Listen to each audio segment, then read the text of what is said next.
ফরিদপুরের সালথায় আওয়ামী লীগ ও বিএনপির সংঘর্ষে আহত নেতাকর্মী ও তাদের ভাঙচুর হওয়া বসতবাড়ি পরিদর্শন করেন বিএনপির সাংগঠনিক সম্পাদক শামা ওবায়েদ। শফিকুল ইসলাম মন্টুর তথ্যচিত্রে দেখুন বিস্তারিত।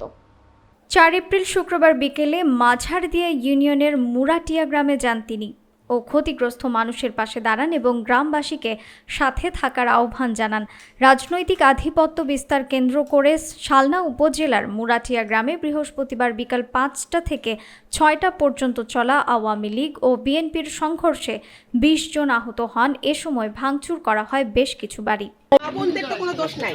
আজকে যে 5ই আগস্টে শেখ হাসিনা পালিয়ে গেছে, 15 বছরের বিএনপির আন্দোলন, এত নেতা কর্মীর আন্দোলন এবং ছাত্র জনতার আন্দোলনের মুখে শেখ হাসিনা পালিয়ে গেছে না?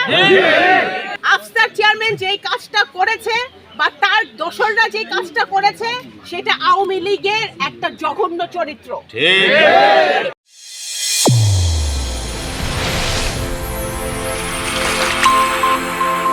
চ্যানেল A1 হৃদয়ের স্পন্দন।